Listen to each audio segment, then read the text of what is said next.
Geek Dad Life presents Toy Geeks, a live toy talk show. Tonight we're going to recap all of the amazing toy reveals from the 2022 San Diego Comic-Con. So sit back, relax, and enjoy the show. Hello, everybody, and welcome to Toy Geeks. My name is Jay, and with me, as always, even if the power is going in and out because he's in one of those southern summer storms, is my good friend John. John, how you doing tonight? Doing good. We have a lot to unpack. So much to unpack. So much so I haven't even unpacked from my trip to San Diego Comic-Con this past week. If you've been following this channel, you know that been busy on the convention floor, but my busyness doesn't even compare to just the normal busyness of all of the toy reveals and news out of San Diego Comic-Con. It was insane. I was on that floor every single day, and there'd be new stuff every single day. And usually we do this on Sunday nights, but I was still in San Diego. We flew in. Actually, I just got into my house less than an hour ago. I did the artwork and everything on the plane using plain Wi-Fi. Oof. But we couldn't wait any longer to do this episode because there's just too much. There's just too much to cover, John. Way too much. Yeah. We'll be doing episodes every day. This is crazy. It really is. There's more San Diego Comic-Con content to come on this channel. I filmed other walkthroughs that I haven't posted yet. Jazwares, the comic book previews booth, which had a bunch of different toy companies like Super 7 and Playmates and other ones. I've got vintage toy hunting at the con. I've got more stuff and I got to review all of the crap I bought this week, all the exclusives. I felt like I was firm with my wallet, but I still came home with a treasure trove of stuff. So the GDL After Dark tonight is going to be Jay's SDCC haul, and you can see there in a picture of one of the things that I picked up. Oh man! So that's coming after the show tonight for our patrons. So if you haven't become a patron. It's $5. You get a whole bunch of stuff. These episodes get audio formed into the Geek Pod live stream for, just a whole bunch of stuff. But you'll be able to come hang out with us after this on the GDL After Dark.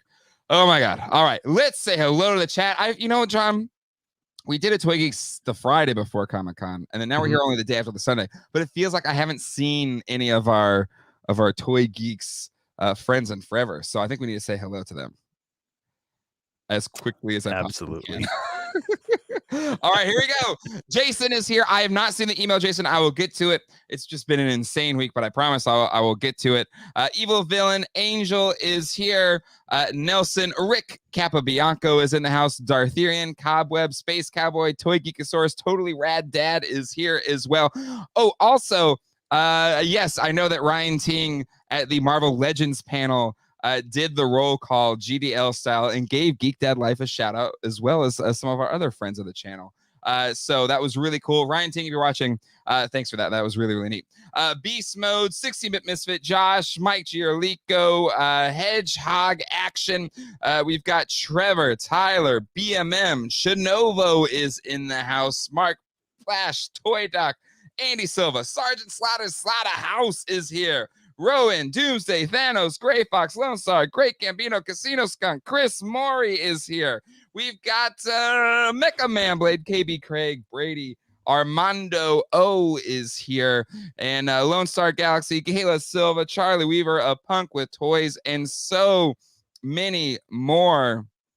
So excited to be here with you all. Silver Surfer, Jack Knight. All right. We could do this all night, but I think what we really want to do is get to, have some. Yes. Fun hanging out with them on preview night. But this is how crazy San Diego Comic-Con is. We hung out, waited to go to preview night, and ran the floor together to get to the places. And I didn't see him after preview night the rest of the show. Really? Yeah.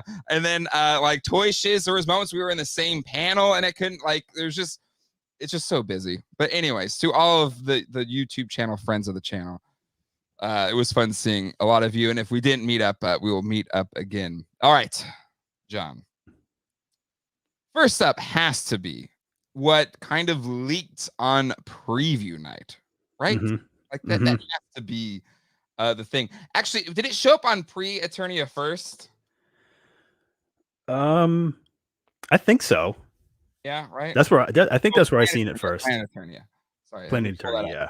Yeah. So Planet Eternia. While I am waiting in line for preview night, and trying to hold a spot for Mad Hatter and Yes Have Some, by my lonesome. I think you and I were chatting over text, and then you reference, I don't want to spoil it for you if you don't know yet. And as you're saying that, I'm just, flipping through the Instagram, what you do while you're waiting hours to go hit the convention floor. I see this picture. Where are you at? How far down is it? Here, this picture right here of the Eternia playset. And let me tell you what I first thought when I saw this. I said, oh, that's cool. They got an old Eternia playset in there and then put it in there. But I believe, John, you told me, it's like, no. What did you tell me, John? I said that. Oh, Jesus. Whoa, we heard that. I said that's 100% new. Like I started deconstructing that picture immediately. Like the Viper's mouth is closed more so than the vintage one. Yep. The claws, the articulation of the central tower's claws are different. There's a base added to the Grayskull Tower, so I assume there's one on the Viper Tower. Yep. I mean, I was like I said, I'm speechless. Like, but also the first thing that I thought is this does not look like a prototype. This looks like it's production. Yes. Yep. And it was mind-blowing in a lot of ways for a whole bunch of reasons. One is, you're right, it's not like a grainy, like sculpted or hand-painted prototype. You can usually kind of see that kind of stuff. And then, what was funny is friend of the channel, Kayla Silva, she was helping an exhibitor set up their booth. And so the second I see this, I tell Kayla, I'm like, hey, can you go over to the Mattel booth and like shoot some video of this thing real quick? Which was wildly against the rules. But she did. So thank you, Kayla, for doing that. But it was such a shocker to see that it was an actual real life Eternia playset. So I'm actually going to put the video of this going on now live while we talk about this. But so we're waiting. We see some. I post that video on the Instagram, and Craig teaches me how to do YouTube Shorts so I can put it on YouTube Shorts. And then it's just like, okay, I know the Eternia is there, but I need to get to the Mattel booth or the store, because I got to line up fast to get to get my 40th anniversary set. But very quickly, it was already capped by the time we got downstairs, which is the whole. I'll share that story in the After Dark because it's infuriating.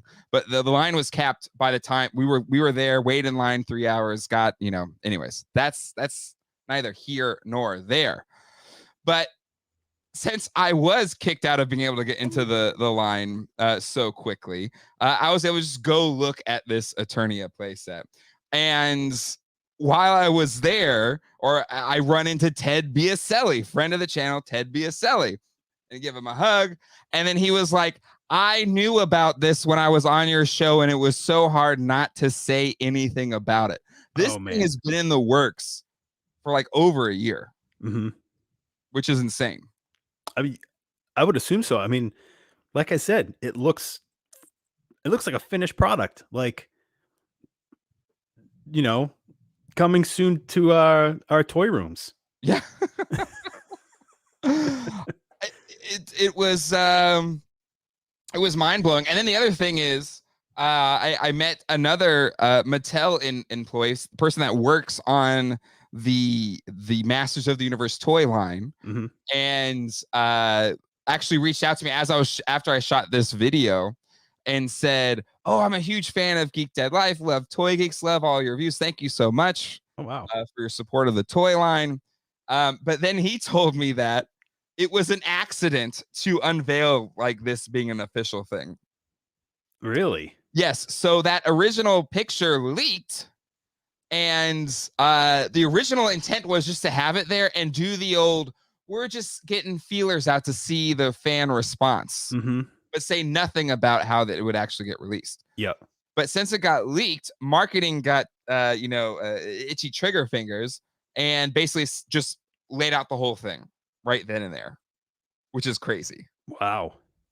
So they were almost taking the approach of in 2008, the classics He-Man figure in the case, Yep. with no talk, no, other than, hey, what do you guys think? Yeah, it blows my mind that it was that, just like, we're gonna officially announce it now. Within an afternoon, within like 3 hours, it was decided like that. And again, for anybody that works in corporate America or any job, like, there's a lot of times where things feel very like fly by the seat of your pants, things just happen, yada yada yada. But this was such an impactful thing for us toy geeks.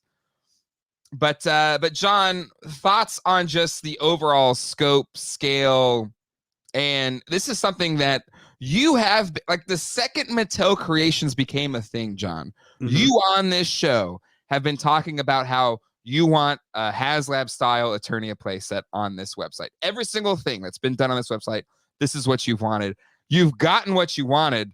Now, how do you feel about it? So satisfied. Like, this is, it almost feels like if we were like 4 years from now or whatever, and this was like the final thing. This was like the icing on the cake of Origins. Say that they told us, Origins is done. We're sending off with the Eternia playset, but we know Origins isn't done. And they're giving it to us now. And this is, or not now, but however long it's going to take. Sure. But just knowing that it's happening, it's like that big payoff of, our toy dreams that we always talk about, whether it's a new flag or just another big playset, something of massive scale. Yes. That we really, because there's such a lack of playsets in modern toys. Yep. Like, part of me always says, well, that'll never happen. It's never going to happen. They're never going to take that. They're never going to take that chance. Yep. And it's happening. This is, it's so gratifying. It's like what we talk about. It's what we dream about. Yeah. It's like our water cooler talk or something. Like, it's like Toy Geeks locker room talk. Exactly. It's the pie in the sky. Oh, that'll never happen. Right? There'll never be another flag. There'll never be another Eternia. That's a bygone era. That's right. From it was the 80s. Yeah, the 80s were the glory days. They were just throwing money around, making whatever they wanted. They had Coke rings. They were just making all sorts of outrageous decisions. Now we're not even getting. Now they're not doing plastic Coke rings. They stepped it up to metal Coke rings. They are. It's all about the fan service. Yes. Yeah. And it's what happens when people that grew up in the 80s get to run the property. Yes, that's a really good call out. Yeah. It's happening. It's the love is being put out there. And you know what I love about this, though, is this is bigger than an original Eternia. I own an original Eternia. It's sitting right there. There it is. I have a real, full, complete original Eternia. This thing is bigger in just about every form and fashion. The Grayskull Tower is bigger. The Central Tower is bigger. The Snake Mountain is bigger. The stand rises it above the dungeon. Look at this dungeon. It's way bigger than the original one. You could barely fit a figure in the original one. Just every single aspect of this thing is upscaled. Everything that you wish would be better on the original Eternia playset is better here. Cloth, flags. They're not just stickers. Mhm. The top here, I don't know if I go up with my camera shot or not. Just past Jay. Come on, just watch your shit. I don't know if I got a good shot of it, but anyways, those missiles are like, you know, launcher missiles. The original one is just a piece of plastic with a little visor that comes off, and if you don't have it, it's really expensive to get it.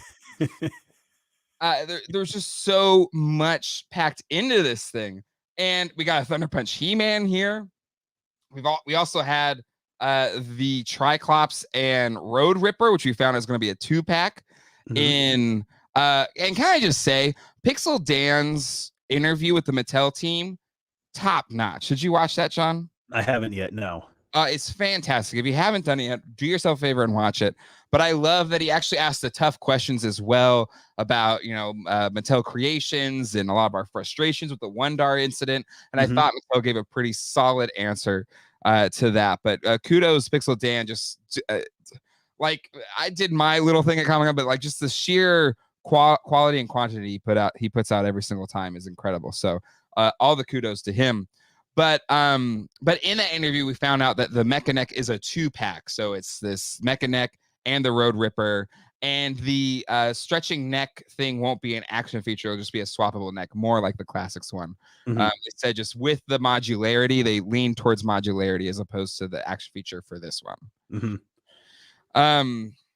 But just, there's just so much here. And I know a lot of people were saying, what's Scott Knightlick's response gonna be?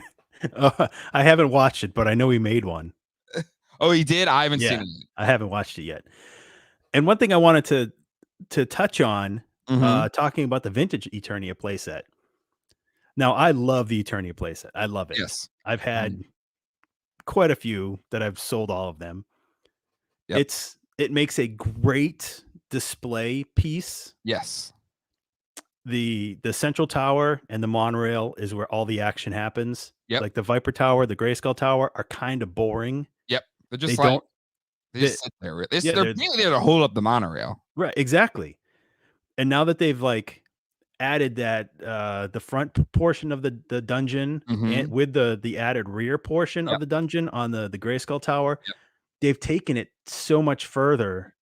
And just having all those little add-ons, you know, whether it's the firing missiles or just the cloth flags, it's like this is for us. This is not for kids. This is for us to get the ultimate battleground. You know what though? I have kids, and generally I do not want to be Will Ferrell in the Lego Movie. Like, you can't go in here, don't even look at anything. If it's not breakable, play with it, you know. But with the flag and the Eternia, it's just so brittle. It's like, well, now we can't really play with it. It just kind of has to sit there, and I'm sorry. But now, like with this, I would hope like we can like just have battles around this Eternia playset. Like, I feel like this is something I can play with my kids with, because my kids, or my oldest son Zach the most, loves the Origins Grayskull playset. So even though I know this is for us, like this isn't going to be a retail release. It's too absurd to be a retail release. I really like the fact that now I can like share the joy of this ridiculous playset with my kids. There's so much to do on it. You know, it's not like a small playset. Like all three of you will be able to gather around this. Yeah. And like all be part of it. It's incredible. We can camp out in it. Exactly. Yeah. You can. But so but look at the Wind Raider. They have a Wind Raider attachment on the Grayskull Tower. I just, again, they took it and they improved it in just about every form and fashion. The drawbridge is bigger, like just everything. But here's the problem. I very specifically measured and designed this corner of my room to display a vintage Eternia playset. Where the hell am I putting this thing? Well, to your point, it doesn't necessarily have to be in your office right now. True. Like once it's around and the boys want to play with it, like it would be more beneficial to have it out. Yeah. Like in their play space. Yeah. And yeah, then, maybe. maybe. But I also don't like it. Depends how much this thing is. We'll get to that in a second. But yeah, because my thought is, okay, do I sell the vintage and then just put this one up there? But the thing is, this is bigger. I don't know if this fits on my table. This is a 2 foot by I can't remember the exact dimensions, but I measured it specifically for the vintage Eternia playset. Mm-hmm. And if I swap this out with the new one, this will fundamentally change my Masters of the Universe display, where I've been slowly swapping out the vintage pieces for the Origins pieces in this display. But putting the new Eternia playset there and possibly selling my vintage Eternia, because I don't need 2. I'm keeping 2 until I have both, so I can like do a true side by side. I don't know how I do a side by side comparison. I'll have to have like 7 tables. You'll have to bring them outside, do it in the driveway. Hope it's not gonna rain. But I got to keep both until I've been able to do like a full, like side by side comparison. But it was insane. It was insane. I do want to just quickly check into the chat. You all have been great in here. King Panther, Jay and John, my opinion, this rates as the best San Diego Con I can remember in a while. I have witnessed mini Galactus, His Tank, Eternia, lots of other stuff. We've witnessed the Toy Trinity. There was a lot this Comic-Con. I feel like everyone had that sense. It's been 3 years since 2019 was the last San Diego Comic-Con. It's 2022. They had that kind of that whatever one in November, but that doesn't really count. So a lot of people brought their A game, and I think we'll crown the crown of homecoming queen of San Diego Comic-Con. I think it might be Mattel, but it's just because of this jaw-dropping reveal that I did not expect in a million years. Never. I still don't believe, like, my brain is telling me it's still not real. It's still not real. Yep. So let's talk about price, and then we'll move on to some of the other Mo2 reveals, because we're already at 22 minutes here. So I've heard just wide-ranging price theories.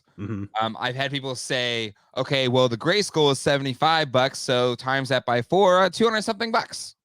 But remember, the Gray Skull is a widely released retail item. Like there's tons of them, which means that's going to come in lower. John, I'll give you first pass at it for our guesses. People in the chat, feel free to start putting in yours now while John tells his. But John, what's your price guess here? I'm guessing $600. Okay. And what's your reasoning? What's your logic behind it? Well, when this was first shown, and I assumed it was a finished product, like ready to order, it's going up on Mattel Creations at whatever day. It's not a pre-order, it's ready to go. I did compare it to Gray Skull. And when Gray Skull was, sub $80, like I kind of did the math. All right, well, maybe it'll be like $300. But like you said, that Gray Skull is all over the world. There is such an incredible quantity of them.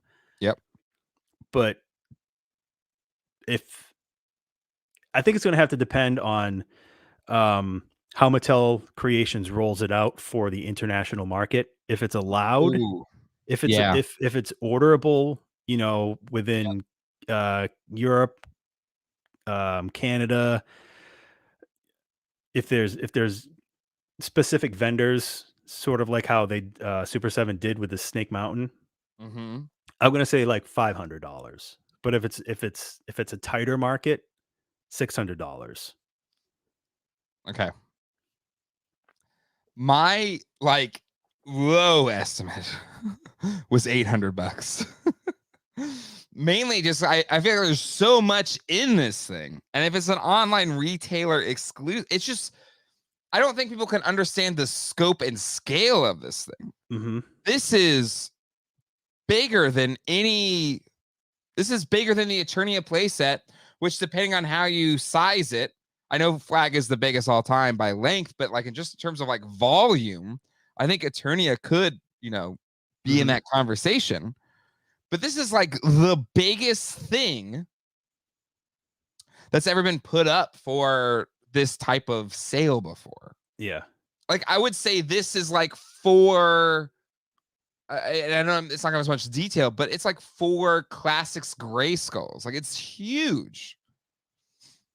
And so and then it's just in my brain, I don't see how this thing isn't $800. Mm-hmm. I hope it's a lot less, but I fear it's gonna push 1,000. You think? That's my fear. Yeah. See, it seems like comparing dollars to what we get with Mattel, it seems like, there's a good ratio. They own the property. It's not Yep. like they have to pay like Hasbro has to share the profits with Disney or any other. So it's hard to do a comparison of a crowdfunding project like HasLab, aside from G.I. Joe. Yeah. But it just seems like Mattel's prices are better than others. And that could be the factory minimums, however much they charge for tooling, all that stuff. But I'm hoping it's not I hope it's not an $800 Eternia. I'm just dreading it being that, and I'm just like prepare for the worst, hope for the best kind of thing. Mm-hmm. James asked, if you stack the 3 towers, is it longer than the flag? I think so. And again, I'm in the advantageous position. I can look at my flag and look at my Eternia. I think they would equal the same length at least. But it's thinner, the flag, so you can kind of just put it long ways, versus the Eternia is like a much larger footprint. Yeah, it's so much more bulk, like the cubic footprint of this. It's bigger than the sail barge. It's bigger than the Super 7 Snake Mountain. By footprint, by a lot. Mm-hmm. I would say it's at least not 2 Snake Mountains, but like a Snake Mountain and a half. At least. And it's taller. It's taller than Snake Mountain. Mm-hmm. The footprint is larger, and it's longer. Like, its width, length, height is bigger across the board than the Super 7 Snake Mountain. But again, there's a lot of air in that too, right? So it's not as chonky as the Super 7 Snake Mountain. Shipping is going to be a killer on this. The vintage and this new one will not fit on the deck of the USS Flag. The deck of the USS Flag at its widest point can comfortably fit a winged out Sky Striker and some figures. I'm looking at it right now. That's about as much as it can handle at its widest point on the USS Flag. It's not as wide as it is long. That's what she said.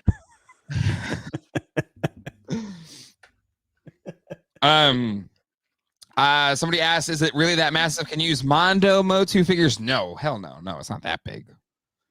Like, it's scaled correctly to Origins, which is a tad bigger than the vintage Motu figures.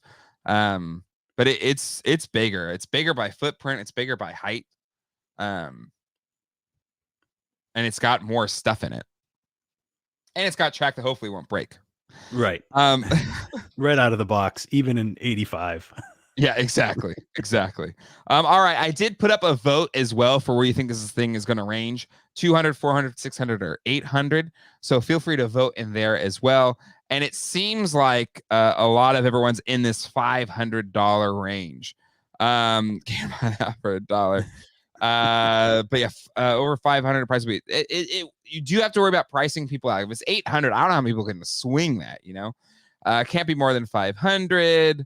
Anything over 500 would be a fail. It'd be $399. I saw a lot of $499s. Under 500. So that's where a lot of your guesses came in. That poll needs a 500. Well, I was just trying. I don't know. You only have 4 I could put in there for the poll, so we were thinking one way or the other. Again, it's bigger, but it's not 7-inch scale. It's just, the thing is, the vintage Eternia, and John, you've had a vintage Eternians before. It's not much like the vintage Grayskull. It's not necessarily to scale to the vintage figures. It's a little bit Yeah, small. it's a little tight for Yeah. the vintage figures. Kind of like you kind of like shove it in there. Yeah, Get in yeah. there. But you got to figure, like, I don't think Mattel would say $800. I do think they would try and keep it in at the at maximum $500 mark, and just this is X amount that we need to sell. Yeah. Because I think if they said, "Oh, it's $800," they won't sell that money. They need Yeah. to get the quantity needed Mhm. higher to Yeah. keep the price where it's reasonable. Yeah. Then that makes sense. Jason put a super chat in here for $5. Thank you, Jason. Jay, you also need to ask how many do they need to make to get it at a lower price? Maybe they hire the there you go. Hire the quota at the lower price. It's a very good point. They could put a quota to where if you wanted it $500, we need to at least sell this many, right? That Right. makes sense. So that's a really good point. That's the calculus you got to do, right? So that's a really good point. Thank you for calling that out, Jason. All right, let me check the poll, see where everyone thinks this thing's going to land. We have 143 votes, and we have 400 people watching right now. So if you haven't yet, hit that like button. It really helps more people find this show. If you've enjoyed the Comic-Con coverage, or if you just enjoy Toy Geeks, definitely hit the like button. Would appreciate that. I don't have any goals. I literally just got off an airplane and turned on this camera.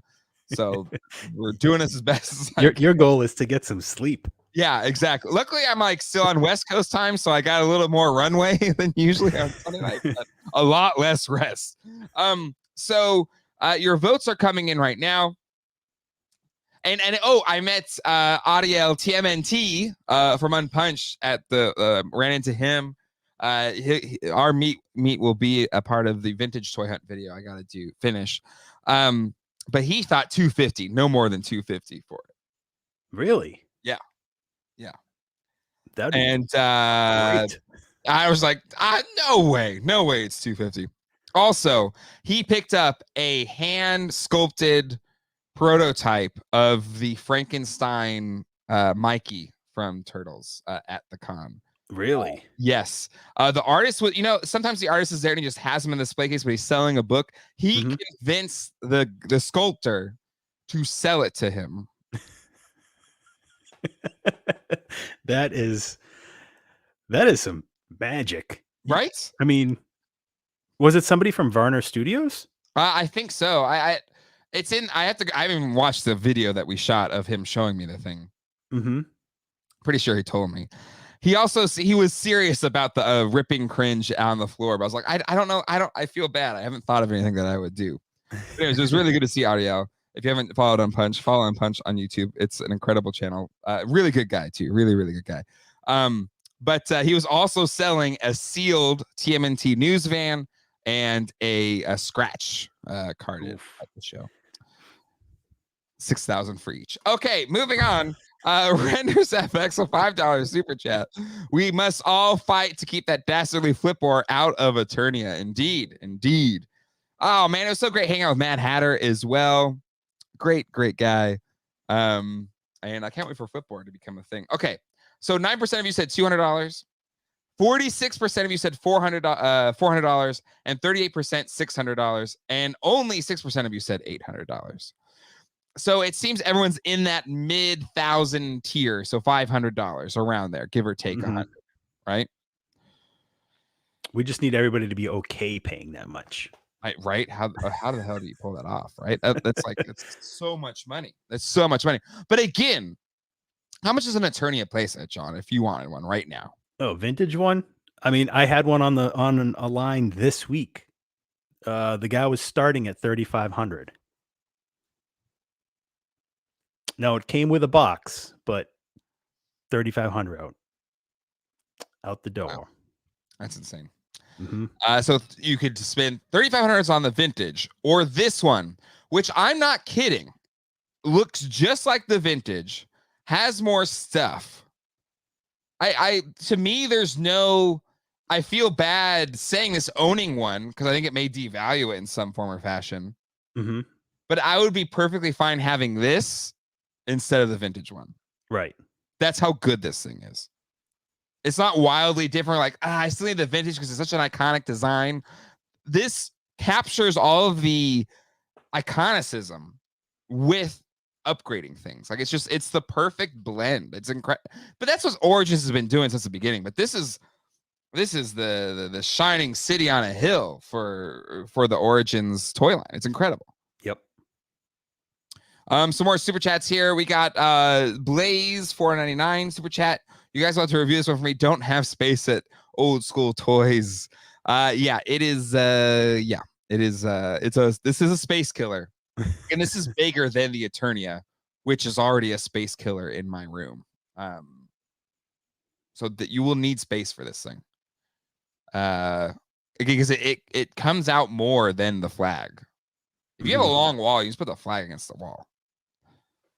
$5 from Cave Barbarian Media. This can't be real. Mattel loses the license soon. Remember, real. This is the best reveal. I will end my search for a vintage and buy 2 of these. Exactly. If you've been on the search for a vintage, I think it's like vintage track. It breaks in your hands. I have the vintage track, but I have replacement track on this. It was $100 and something just for the replacement track because you can't use the vintage one. It will break without a doubt. And then we got a $20 super chat. Holy moly, Matt O'Brien, $20. Thanks for always putting out entertainment material. Off-top question here: if this Eternia is near the 500 price point and funds really well, I think that gives Hasbro ideas for a classified Terradrome. All right, but the scale is the question here. Classified is 6-inch scale. That'd be $1,000. Yeah, because I mean, at twice you essentially have to upscale everything by 2. So I mean, the vintage Terradrome was like 30 inches roughly across. It's big. Can you fit a 5.5 foot round circle somewhere in your room? I mean, it would be bigger than the footprint of the Eternia at that scale. I'm looking at my Terradrome now. It would be enormous. It'd be gigantic. Like I'm thinking, because I have a Hiss tank coming out of one of the garages of my Terradrome, a vintage one, and having seen the Hiss tank in person now, which it's a big boy. It's bigger scale than the vintage one. Like John, I think it would sit pretty big against the Underground Arsenal TMNT van. Like it might sit a little higher than the Underground Arsenal TMNT van, which is a big van. Some parts are bigger on the van because it's a big box, but it'll scale pretty sizably to that van, which I think is the biggest van out of all the turtle vans. So like scaling that to where that could fit in a I mean, that'd just be way too big. Yeah. I would say a new O-ring 3 3/4 playset for Joe's. Yeah. But I don't see a classified scale playset to that magnitude. Yeah. A $10 super sticker from the Man Child. Thank you for that for the Man Child. If you haven't checked out their channel, definitely do so. Always gets those Origins reviews pretty darn early. I used to do the same thing back in the day on this channel, but it just became too expensive, so I couldn't play that game anymore, Man Child. But good for you, my friend. Definitely check out that channel. Ryan Spangler, Eternia is actually happening, but it won't have happened until it's in my house, and we already know it's going to be a complete nightmare because Mattel likes publicity more than practicality. Now, it's a fair critique because of the creations experience, but the difference with a pre-order or a backing thing is there's no risk until it funds, right? And everybody that does it will get one. So while I do think there is fair criticism to be had with Mattel Creations, I think you're still okay. If you want one and you can fork up the money, I'm not saying that's something everyone can do. I think that's okay. Yeah. I also think that they should get to work on announcing it, because if there's another, trifecta of HasLabs going on at the same time and ending 2 weeks before Christmas again this year. Yeah. Like, we need to find out when these datelines are on these projects. Crap, because PulseCon is going to happen again in the fall. They're saying this thing's going to be announced in the fall. Good Lord. And they've already teased the the Hasbro one, which is going to be a Ghostwriter. Yep. Ugh, I don't even want to think about it. But decisions will have to be made. Like, so I can't do all of these things. Just like when they had all those, the Rancor just wasn't going to work. Didn't have the money. Also, not collecting the scale, so it didn't fund. I think it was the case for a lot of people, right? Mm-hmm. Yep. And I regret so much that I did not back the Galactus, because seeing it in person, oh my god, it's amazing. But I just didn't have the funds. I was trying to sell things, the timing didn't work, and I couldn't pull it off. Couldn't make it work. Right. Well, when when you get your second Eternia and do your reviews, you can sell that vintage one and pick up a Galactus. I hope the vintage ones are still $3,500, because if I just stick with the new one, sell the vintage one, there's some extra toy cash. I really do think this would devalue the vintage one. I think so too. Not totally, but it might bring it back down to like the numbers that it was at like 10 years ago. I know, like $1,000. And the thing is, I should sell it now, but I need to wait till I have both. So these are the sacrifices I make for you all on the internet, just so you know. As I say, I'm going to have 2 of these freaking things. That's stupid. That's so stupid. This is so stupid. But I will say, the trailer is getting canceled. The Optimus Prime trailer is getting canceled by me. I did do the pre-order thing for it, but I'm canceling it because I can't conceive it, because I think it charges in the fall, and I need to sell the Optimus Prime robot. Like, I can't. There's no way I could do both, and especially I have his tank as well. Like, there's just no way. So I need to clear out as much extra cash as possible to try and make this thing happen. So the trailer's gone. I'm sorry, Robeson and Transformers, but the trailer will not happen on this channel. Smart move. No way. There's just no way. No way. All right, let's talk about some of the other Motu things. We got so much more to talk about than just Motu. So we'll try to go through this quickly. But John, any thoughts about the other reveals that happened through the week? Everything looks amazing. I love that 4-pack with the we have pictures of the filmation style. Yes. The 2000X, and putting the New Adventures He-Man on that old Leo card back is that's a chef's kiss for me. Yeah, I agree. And seeing it in person, it was their preview night. They look fantastic. Vac Metal weapons, and if you watch you can see this in my Mattel walkthrough, because I walked through there on Saturday. I think I filmed that. I think the Vac Metal looks really cool, except for the new Adventures one, because I like the translucent green. It's just a Vac Metal sword, right, in the shape. But other than that, like, it's an awesome set. All 4 figures look fantastic. The fact they're in like a TV guide box and in a TV set, it looks really cool. That's supposed to hit in the fall as well. Everything looks good. The Snake Men that they're rolling out.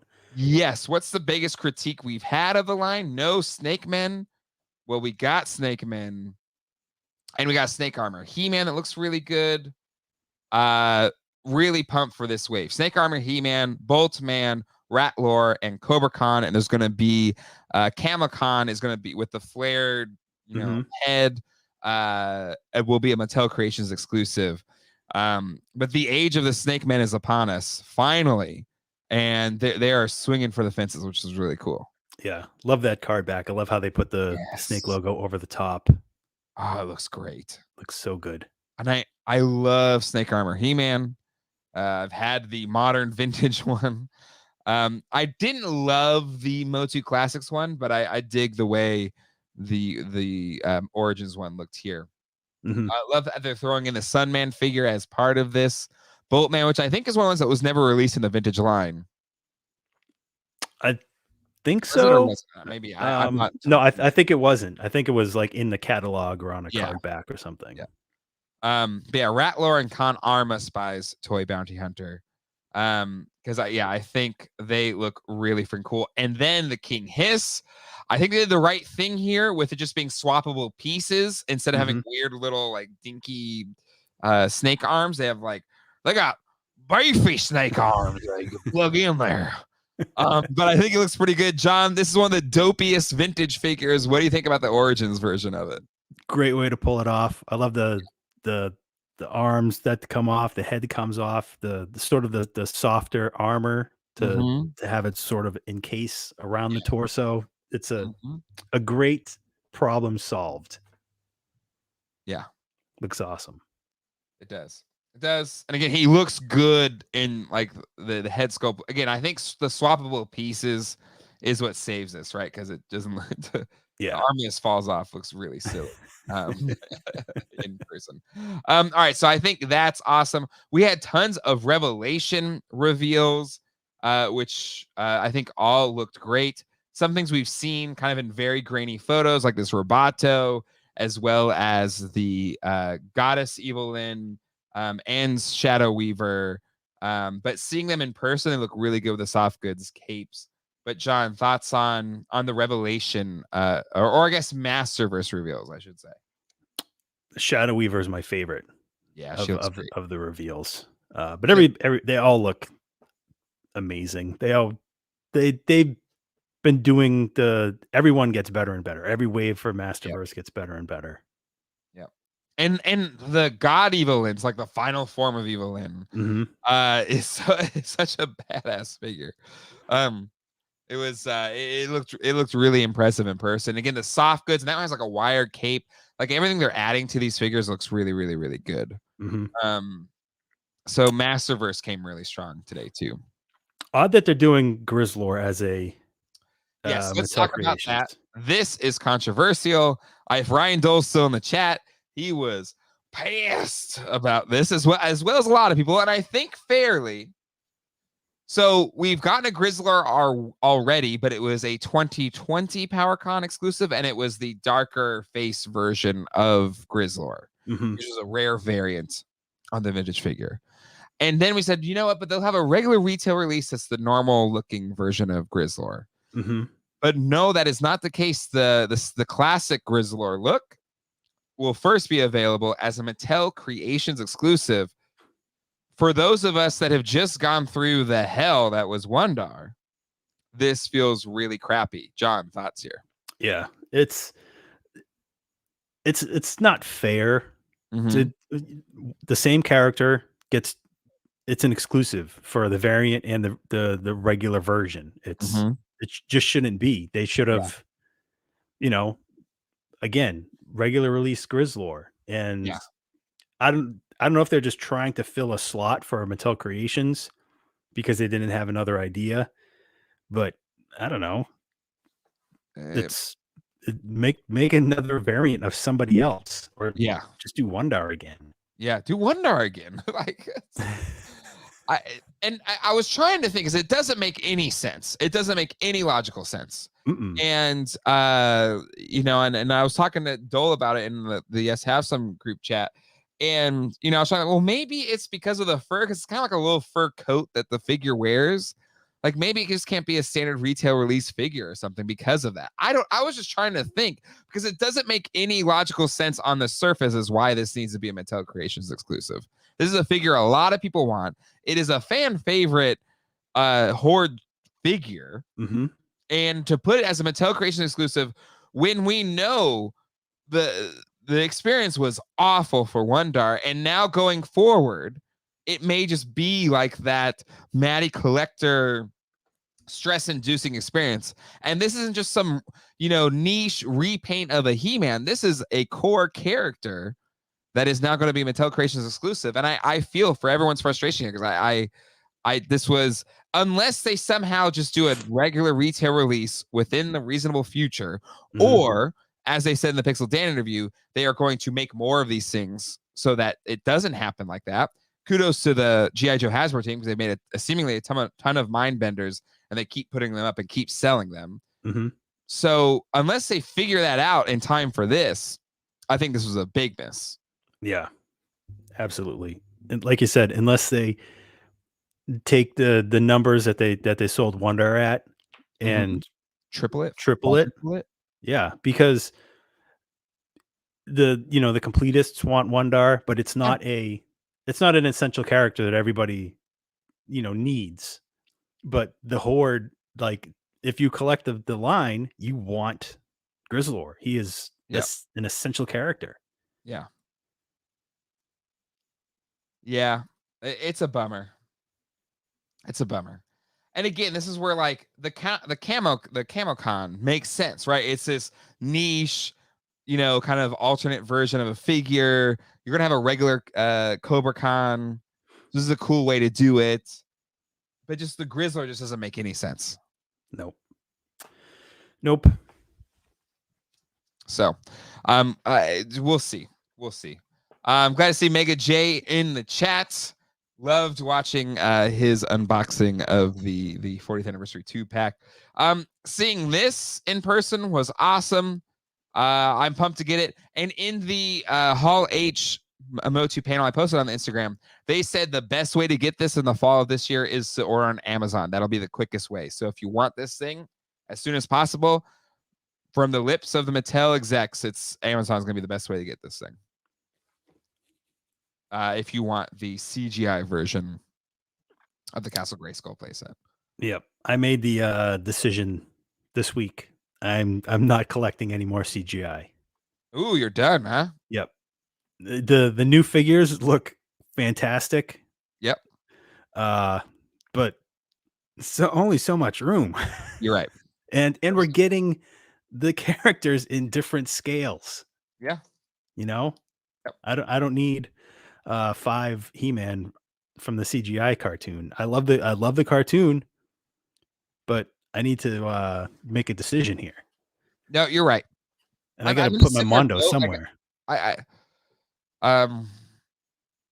They showed the trailer for season 3 in the Hall H, and it was an invigorating experience. So it has me excited for season 3. But now that we're getting an Origins version of the CGI He-Man, it's really hard because Masterverse is really firing on all cylinders too. But for most of us, we don't have space for all of these. Right. I mean, they're not making us buy all of them. This is our own doing. Yeah, and so if there is one to rule them all, I think it's Origins, right? So yeah, that makes perfect sense to me. It really does. So John, final thoughts, Motu reveals. If you can have them, it's hard to have a final thought, but it was a thing. They brought it. Yeah, they crushed it.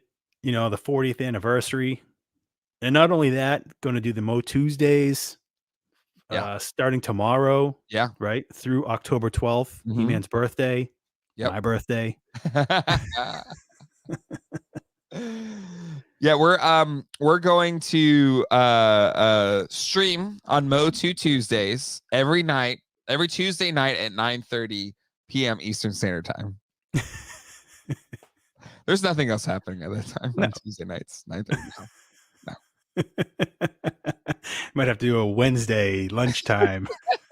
Or if they reveal it in the morning, we could do like a Tuesday lunchtime or something. Yeah, they usually do reveals at around 12, 1 o'clock. Yeah. I'm just kidding. Yes, have some toy anxiety. I don't need extra toy beefs in my life. I don't really have any toy beefs. I will say this ahead of time. If there's a toy beef that is being shown online, it will be fake and wrestling style. That's my wink and a nod to any potential future toy beef in the world. Okay.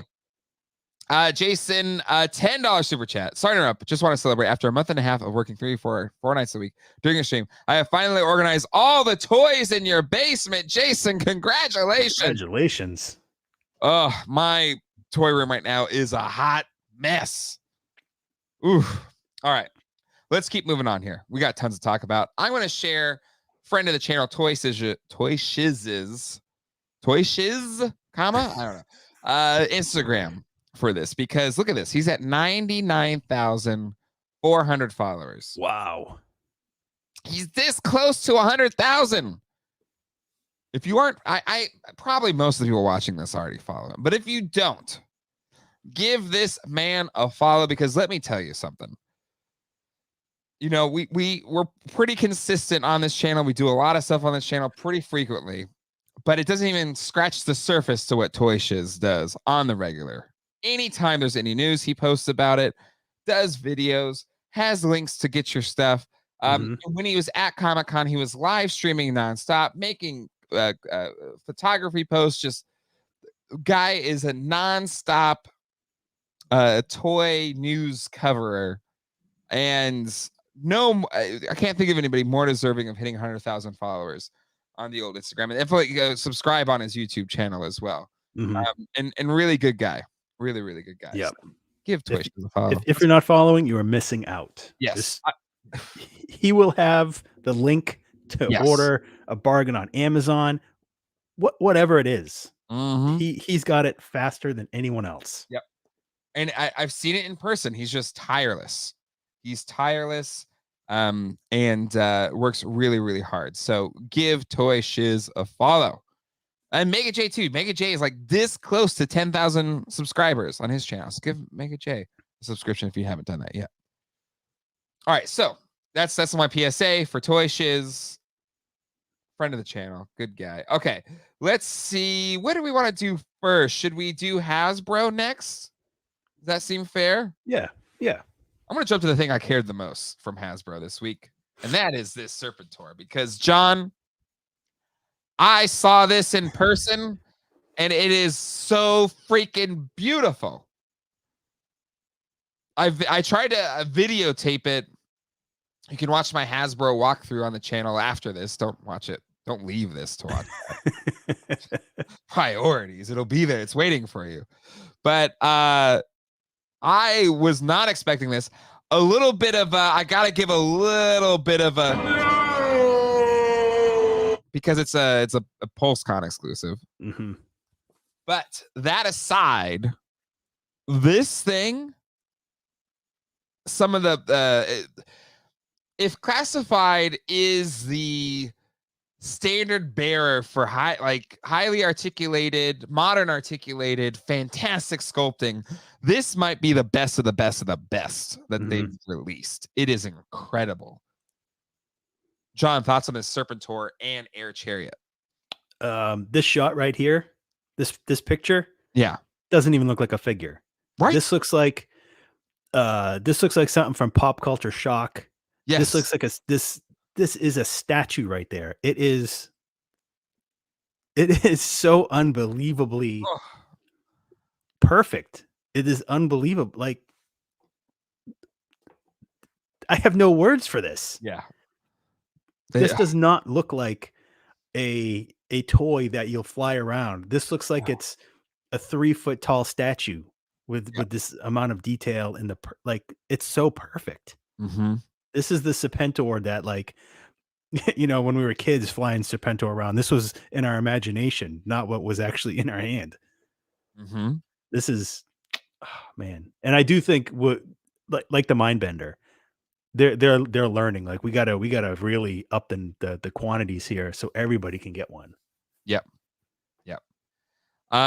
I think this question was asked, is it sparkly like the original? It is not, but if you look, it has this like kind of etched pattern to it that's kind of like a snake tiley skin kind of thing. You can kind of see it right here. Again, you can watch my video. It's in HD. I feel like it captures it pretty well.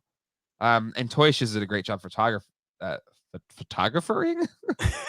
photographing this as well. Good lord.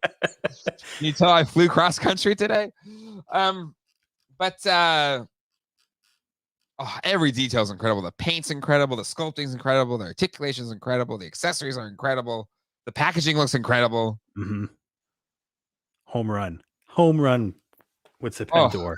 Chef's kiss. It looks so good. And the thing is like the his tank was there. It looked fantastic. And this thing, I feel like it overshadowed the his tank, which is, and that's just maybe hyperbole. This thing looks awesome. And it's a Hasbro Pulse exclusive. And I think you're right, John. I hope they follow the Mindbender approach and make a crap ton of these things. Because we're going to want them. And, this is one of those things where I said the PulseCon $50 isn't worth it, but I may sign up for that if that gives me an extra better chance of getting this thing. That's how good I think this is. I'll pay $50 for nothing. Which, again, people in the chat, if you want to say, Jay, paint clown makeup on your face because you a clown, I will gladly paint my face because this is how awesome I think this thing is. Well, okay, so for in that instance, Yes. I would say save your $50 because you could probably get it if it does sell out. You'd probably get it on the secondary market for less than $50 over what it retails for. Yeah. Do you think so? Do you think so? Yeah. I wouldn't do the $50 just to get the membership. I do think there will be enough. Or if that's not the case, I still think you'd be able to get it for less than 50 over retail. I hope so. The mind bender, because I got the little QR code on preview night, but by the time I got back to the hotel, it was already sold out. But again, they kept like putting it back up, and I think it's been up pretty consistently, maybe yesterday or today. But I was able to finally get it yesterday, I think. And kudos to, was it iBrandon3G? Somebody in our Discord posted the link, and I was able to go back. Yeah, Mega J Retro sent me the link. Oh, really? Okay, cool. Yeah, he did too. Yeah, Friday, I think. Mega J is good people. Again, he is. He's super like, super guy. Super guy. 60 away from 10,000? Like, I don't know. 460 people here. Go to Mega J Retro. Subscribe. Let's get him to 10,000. All right? He's too damn close not to be 10,000 by the end of tomorrow. That's my campaign pledge. But yeah, I think it's just so good. And they showed some of the other retro stuff, like, and again, I showed it in my video. I don't know if he posted it here. But yeah, overall, really, really good stuff. Yeah, his tank looked really good. It looks, and again, it's a big boy. It's really big. I haven't backed it yet. What? Nope. Do it. Stop thinking. Do it. I'm gonna say that's a future John problem, but this is gonna end sooner than later. It's gonna be a present day John problem. It really is. This is in a couple weeks, 3 weeks. So it's coming soon. This thing looks amazing. It looks amazing. Again, seeing the Galactus in person, so much regret. I have so much FOMO. I have so much figure FOMO. If anybody has an extra one that they can even sell at an upcharge, but not like an insane upcharge, but if you want to upcharge me because I'm an idiot, I didn't back it. Let me know. Hit me up at GeekTech. Would you buy it without the extra figures aside from I Silver need Surfer? Silver Surfer. You can keep the rest, but I need the Surfer. Actually, I already have a Surfer. But you need that base thing that is molded to his hand. Yeah. So you can keep the Surfer, and I just want the Galactus and the little base thing so I can put my Silver Surfer on it. I know it's a lot to ask. I'm just throwing it out there. It looks so awesome in person. But yeah, I think God, it was so freaking cool. Let's talk about another reveal that I thought was probably, or I guess any other Hasbro things that you want to talk. Well, we need to talk about that awful Star Wars thing. One thing I just wanted to touch on when they were talking about the upcoming classifieds, the Trouble Bubble with a Televiper. Yes, that was on my last prediction list. It was on your prediction list. You're right. With the Televiper, because I said that's the only way they'll sell that many Televipers. Yeah, I'm trying to think of where that could be, or the quickest image to that could be. But yeah, the Trouble Bubble, absolutely. That announcement, John, people don't give you enough credit, but you're on the money. And then we've got some new images of we had like two different versions of the Crimson Guard, right? We have this one, and then we've got Snake Eyes, the vintage, like the original Snake Eyes. Oh God, look at that chariot! Wow. Man, can't wait. Whew.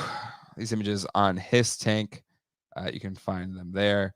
But I love like the Commando version of Snake Eyes. I think this looks really good, and this is on the retro card.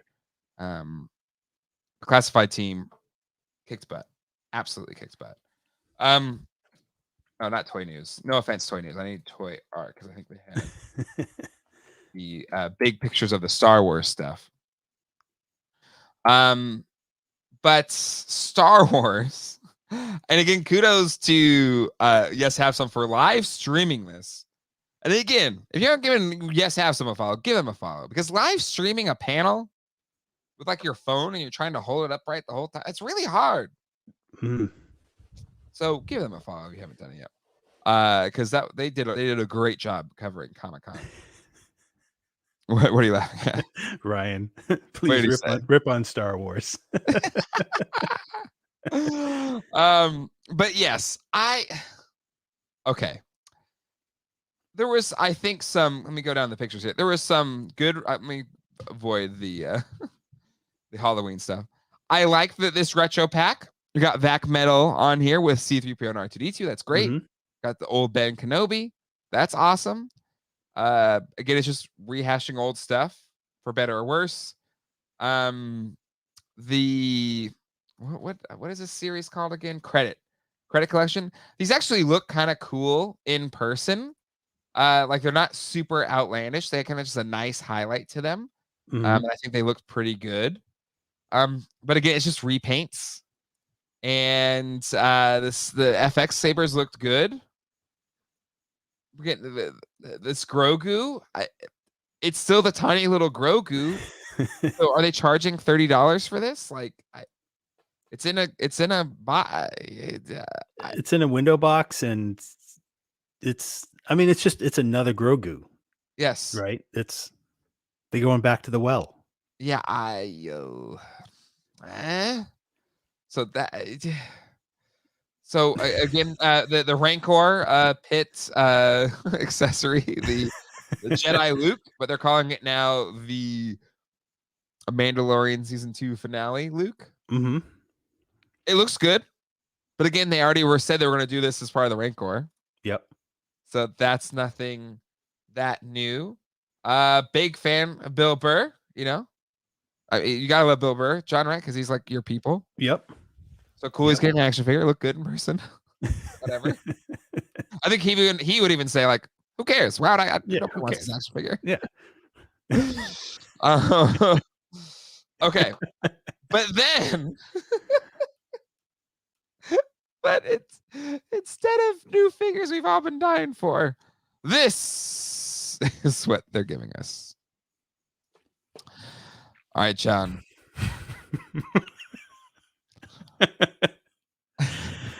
The coolest part about this figure is that Halloween bucket. Yes. Let's face it. Because it looks like he just came from McDonald's, got his Happy Meal. He's going to go trick-or-treating.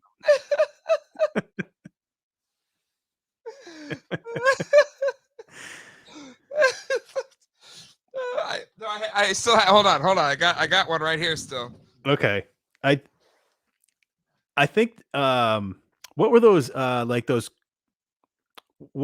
like crystal cat creatures? Those like fox, those like crystal foxes or whatever. It kind of looks like the head sculpt it reminds me of that thing a little bit.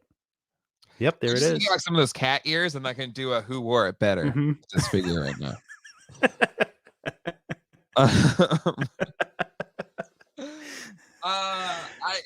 We need to get you some shoulder pads like the demolition team. Yes. Oh my god, this is the stupidest thing I think I've ever seen. And actually, you know what? Maybe this is slightly cooler than the holiday ones, like the Christmas ones. I thought that was even, because the little pumpkin thing is cool. But yeah. Okay. Ooh, right. Nick Dillinger. How many likes for a who wore it better? I think how would I do this? But I can find some football pads. We're at 200 likes. There's 451 people watching now. 369 likes, and I'll figure this out. Okay. In time for Halloween. Yeah. Yeah. In time for Halloween. This is gonna be enough time to figure this cosplay out. I'll ask my cosplaying friends like Ryan Joel who know how to do this stuff. But if we get 369 likes by the end of this episode, I will cosplay as this stupid figure. Because I've already got my McBoo pail. This is actually McGoblin, but I got my McGoblin pail. And we'll do a who wore it better. So 369 likes. It looks like one of the characters from Cats, the Broadway play, went beyond Thunderdome. So there you go. There's your challenge. 232 likes already. 369 for me to cosplay this and do a who wore it better. Oh my lord. It's your okay, fine, Kayla Silva. That's your idea. I did it in honor of you. You got me the dang 40th anniversary He-Man set, so I owe you everything. Okay, so that one's really, really stupid. But I'm not gonna lie, I kind of thought the skeleton one was cooler. Because skeletons are always cool. That's my favorite Star Wars reveal. Yeah. The skeleton glow clone. That I'm here for. Like you have the Dracula Porg. This was cool. But skeletons are always cool. So they added skeletons and clones or troopers, clone troopers, which are always cool. And then you got to get 3 and pose them doing that them bones dance. Yes. Yeah. So that was pretty cool. But overall, Star Wars team, what is you doing? Because again, there was some fun stuff there, but just they feel rudderless. They feel lost. Yeah. It's like the Star Wars team, goes to Disney for their approvals, and it's like when you asked your parents when you're a kid, can I go out and play? Have you done all your homework? And with the Star Wars team going to ask Disney, it's like, have you done all your homework? Take out the trash. Have you carbonized everything? Have you given everything a credit collection? No? Well, then you can't go out and play. Not today, Johnny. Oh my God. Yeah. I feel for them that they want to be creative and they're not allowed. Yeah. Yeah. Right? Because they have to be looking at these the Marvel team, the G.I. Joe team. Mattel, they're like, have you seen Mattel doing a playset? Yeah. In 2022? Yeah. An Eternia playset. This isn't Grayskull, which was impressive in and of itself. But Eternia, one of the stupid, absurd 80s playsets. It's mind-blowing. It's mind-blowing. It really is. Let's talk about anything else. Want to talk about Hasbro? I'm trying to find a picture of the Galactus, but I think I've already talked about it. It looked amazing in person. Anything you really want to talk about though? Dig into? I can't think of anything. I can't speak to Transformers. They looked good. Everything looked good. I like how they did that. You talked about it. That Victory Saber in the case through the evolution of production. That was really cool. Yes. No, that was really cool. And hold on, I think we have pictures and images we have the Wakanda Forever figures. They did that on Sunday. That and She-Hulk, I think. But I will say, Hall H Marvel, 5:00 on Saturday. They did the trailer for Wakanda Forever. Phase 4 has felt a little kind of like, where is this going? But that trailer, holy moly, like chills and tears and all of the above. So really pumped for that movie. So it was cool to see figures for it. Plastic-free packaging. As long as these figures look good inside, that's all I care about. But John, did you see the Wakanda Forever trailer? I think Ralph and I need to do like a Screen Geeks on this, but thoughts on just the figures and we finally got the Namor in live action. Yeah, I can't wait to see the movie, to see these guys in action, to see how this all plays out. I will say the She-Hulk figure, that likeness, Oh, it's really good. it's unbelievable. Yep. With that as we go through these Black Panthers, but yeah, pumped for Black Panther or Wakanda Forever. Really emotional. I got teary eyed watching it. Because it's just still so sad. I'm still sad about Chadwick Boseman. It's so depressing. The one we didn't see coming. Right, and arguably like the one out of all of them that I probably would want gone the least. You know, that's what hurts so bad about it. Unlike the selfie series, which I tried out while I was there, you can watch a video of it on my Hasbro walkthrough. I'm just gonna assume it's because it was the beta. But if you look at it, you've seen me in real life, John. Did that thing look anything like me? No. That looked like 100 other figures that I saw this week. God. But the She-Hulk, they did a very good job on. John, you're right. This is like it jumps off the screen. So yeah, that looks great. And I'm pumped for the show. Like it just looks like a lot of fun. So yeah, that one does look really good. Yeah, the choose your hair is really, I think, the part that's gonna probably make it not work for a lot of people because it didn't have a ton of hairstyles, and just I get why it's kind of a Lego style hair that you have to attach to your bald head. But I think that's limiting in terms of the selfie figure that you can do. Yeah. Especially, I mean, it's going to try and contort everybody's head to a universal size. Yeah. Like, there's people that have just a bigger head, like a wider face. I think it's going to turn out not that great. I don't think it's going to be that good. No, it felt a little too one size fits all. And I just don't think that's going to fly when you're I think there was $65 a figure. I love the concept. And again, this was a beta software. Like it was glitching on his phone. Like they kept capping it. Luckily I did it preview night when nobody gave a crap about doing it, because after that they would cap it like 54 a day, So it was super glitchy. So take that with a grain of salt, my opinion of the service. Maybe it'll be better by the time it's official, but it's supposed to be in the fall. And I come from tech. Apps don't improve that much in 3 months. But who knows? We don't know till we know, right? Yep. So that wasn't Jay, it was Mike. Oh my Jay. It definitely felt like a N64 render of my face. Yeah. Oh goodness. Say that Hasbro they picked for Jay was not Hasbro's finest hour. Thanks for the SDCC coverage. You're welcome. It was a lot of fun. It was my first time, so even I know I misnamed a couple things, especially in the NECA one. So I wasn't perfect, but I did my best. It's a lot of pressure. And a lot of people. A lot of people, a lot of commotion. I'm trying to think live as I'm filming.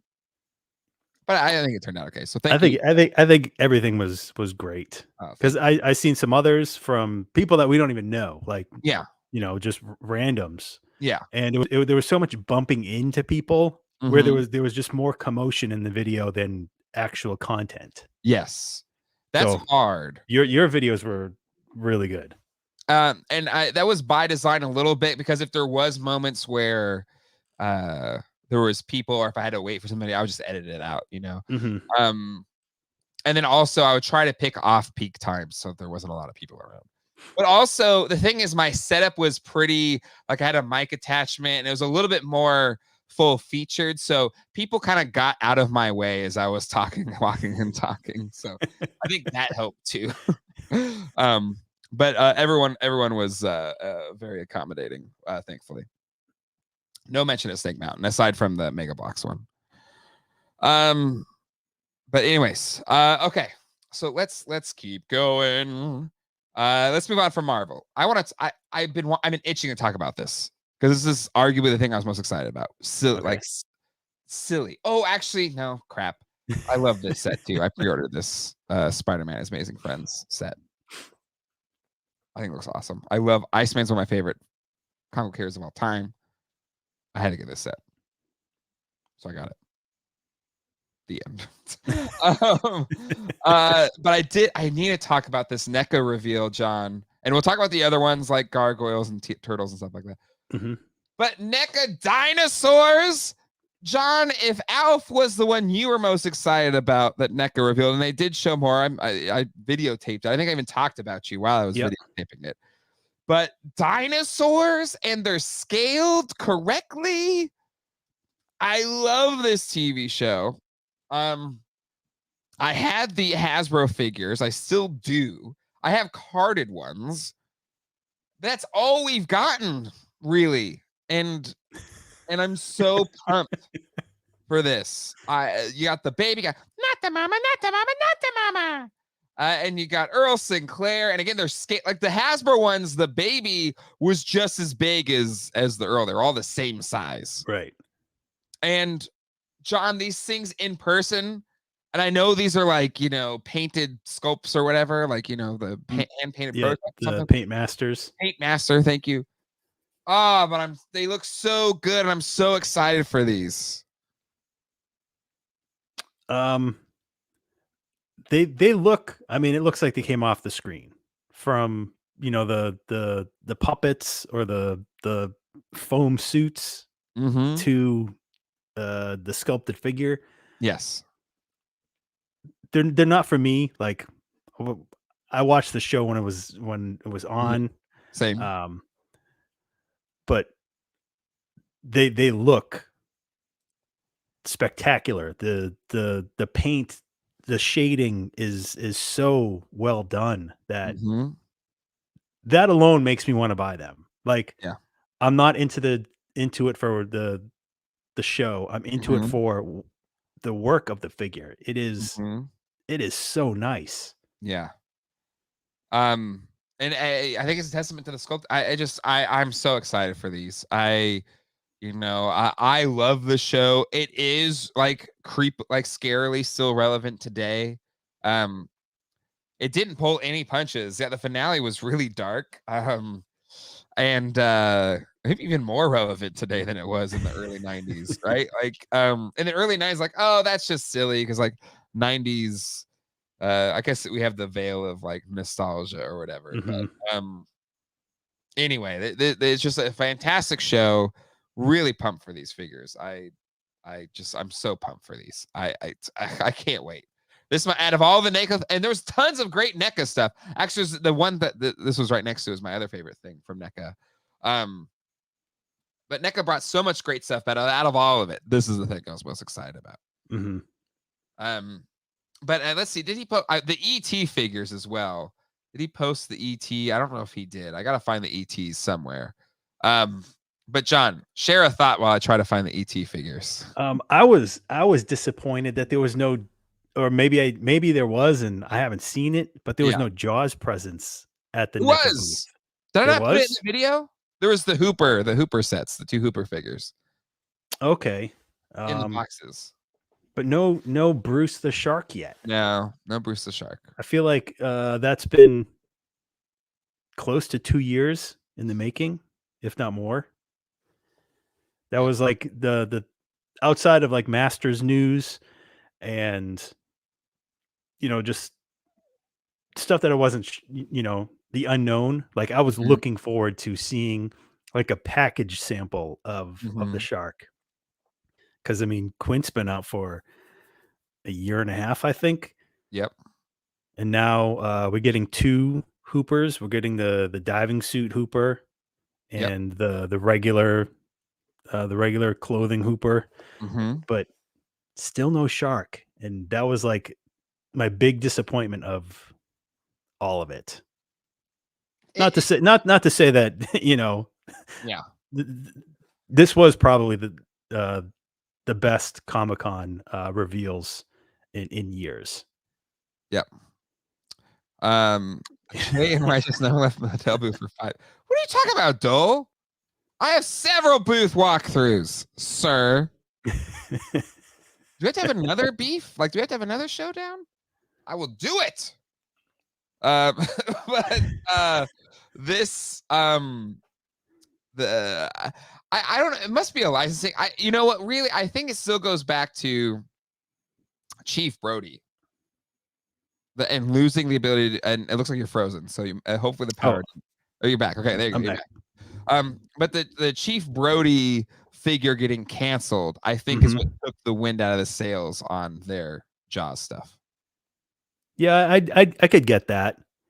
As you know, because like, you know, personally, I think that that Brody is just as interesting, important character as Quint. You need all For three. you know, You need but you need all three. Yes. But it's like, did they do a second Hooper because they couldn't get Brody done? Yeah. Yep. But I mean, get the shark done. That's they are jumping the shark by not making the shark. They are, yes, they are. But I mean, we seen it already. We seen it. You can't show us and then pull it out like you did Brody. I mean, that Brody looked like it was ready to go. It was pre-orders. Great, it looks so good. But the family like bailed out on it or something. Yeah, they wouldn't get they didn't give the whatever likeness agreement or whatever.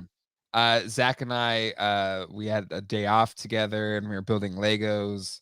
I think we're building the Batmobile, and so I put on Jaws, and he's seen it before, but it was years ago, and it was just cool to see him just be like, oh, like all the jump scares and be like legit scared. It was awesome. Those are those moments you're like, having children was worth it. Good parenting decisions, yes. But it's like, you know, July. I mean, it's just that is when you watch Jaws. It's just, and Shark Week, like it's just that's when you watch the film. Anyway, or in my case, Mondays. It's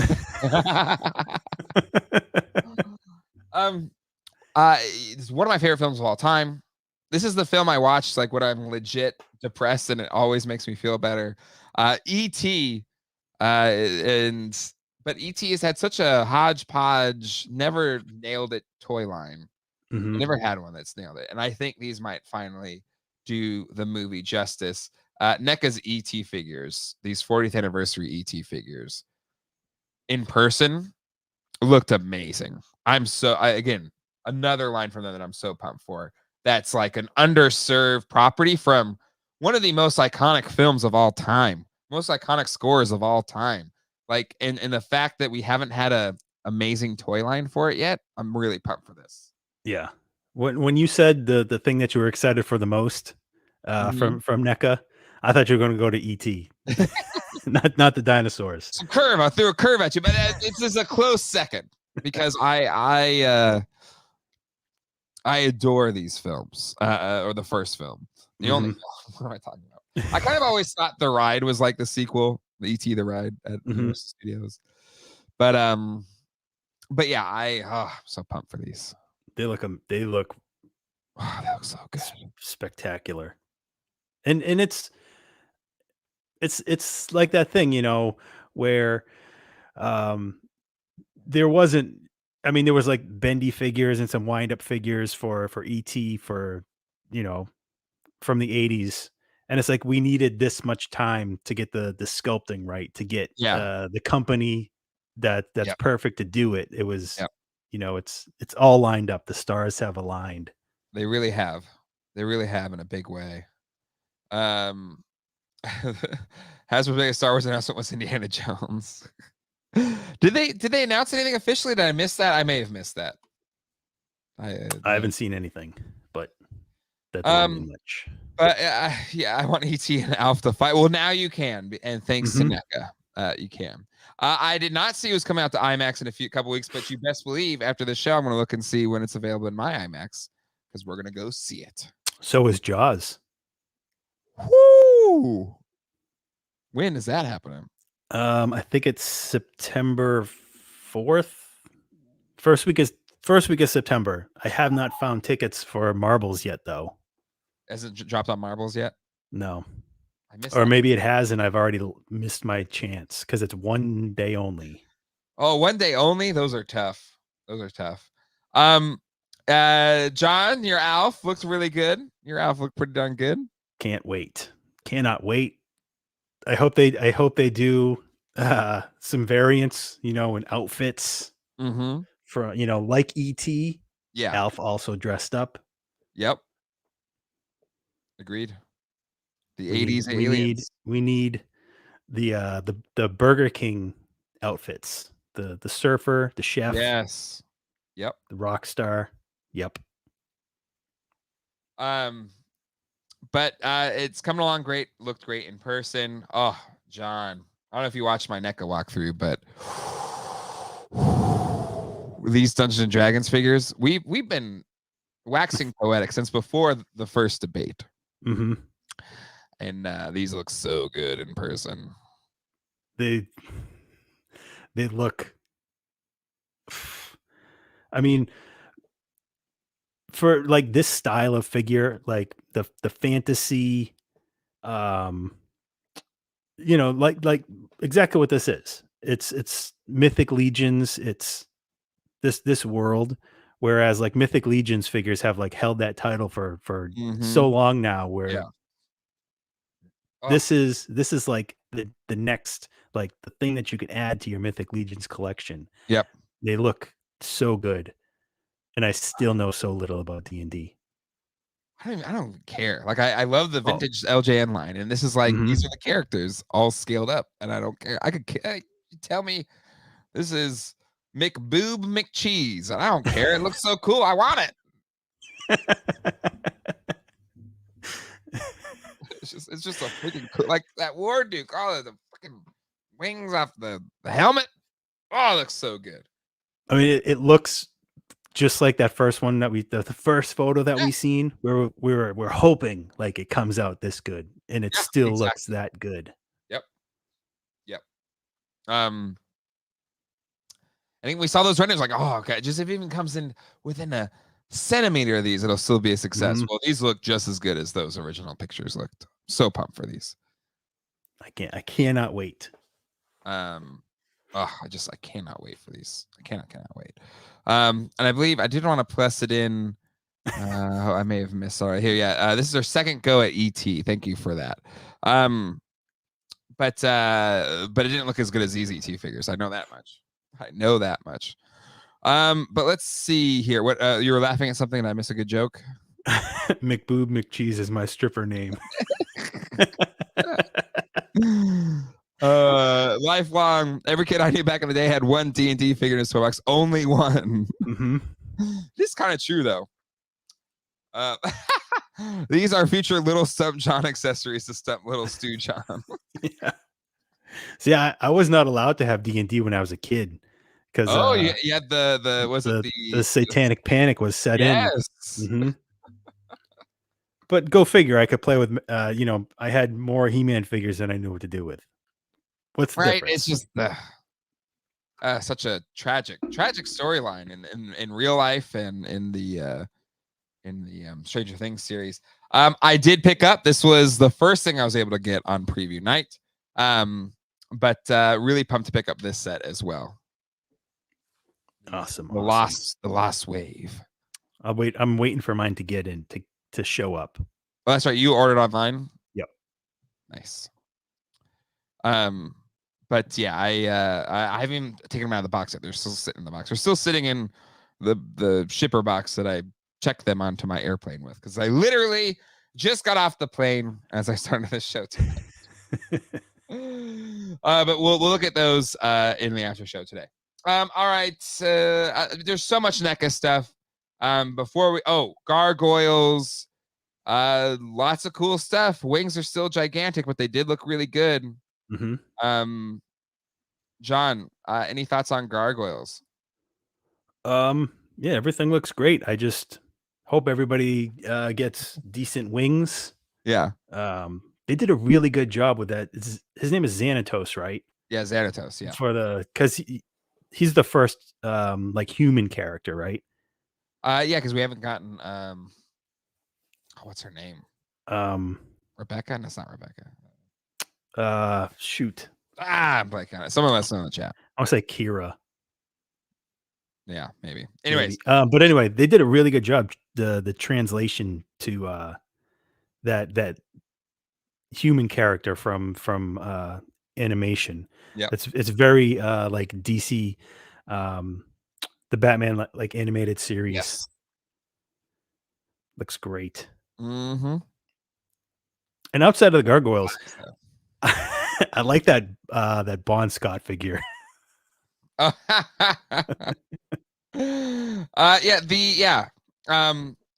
If you are an ACDC fan, you got two really good figures there. Mhm. For me, I don't hate ACDC. I think they're fine. Unlike some people I know that hate them. I don't care. Like, they're good rock and roll. They got there's some good headbanging songs. Mhm. But I'm much more of a, in my earlier days, Zeppelin, and but now it's like older Beatles and other things. I like all music, really, so I don't really hate music.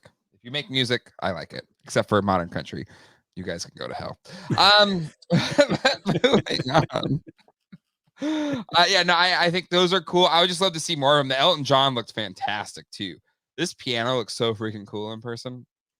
But it's Space Danger. Like, where the hell do you put this thing? Yeah. But I love Elton John too. Yeah, Black Sabbath. Like, there's so many rock and roll, pop, whatever. Like, give it all. Like, let us get it all, because they all looked great.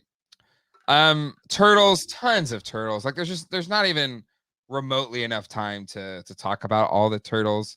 But John, any out of all the turtles, any things that really leaped out at you? I can be honest, not really. Because I'm not collecting the NECA stuff. Mhm. The Ray Fillet looked awesome, Yep. but They call he's the manta ray in the video. Again, I'm sorry. I was just trying to think off the top of your head, but I really liked the figure when I was a kid. yeah, me too. If I was going to get any of the the This cartoon is Archie figures, Comics versions, yeah. mhm, Mutanimals. Mutanimals, Yeah. something. I would pick him up if it was like a single pack figure. I think maybe it is. We got Member Berries, Last Ronin. Hmm. I'll tell you what. I have a walkthrough video incoming, but the Playmates Ronin in person looks really good. It looks really, really good. I like it better than this one. Really?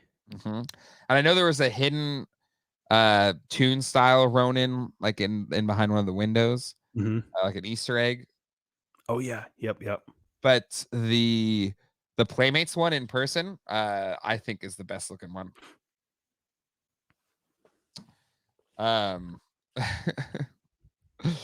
Wait, why was I not really wrong? Comics, because was it? Thank you. It was Man Ray. That's what I thought it was, Man Ray in the Archie comics, but then somebody commented in the video that I was wrong. So I don't want to be upset. I'm sorry for anything I've done. All of my transgressions. I apologize. I'm just gonna apologize. I'm not gonna fight. I'm not gonna fight you in the comments. But still, the Mirage stuff looks cool. The monsters stuff looks awesome. And there is this sense. Oh, and there was possibly armor looks great, but they had these sewer layer dioramas, so that was another thing that could be a thing that happens. Mm-hmm. But still, I haven't collected the Toon line. It's not for me. But there is this sense, I think I said it in the video, of like somewhat of, I don't want to say regret, because I still like the Super 7 stuff better.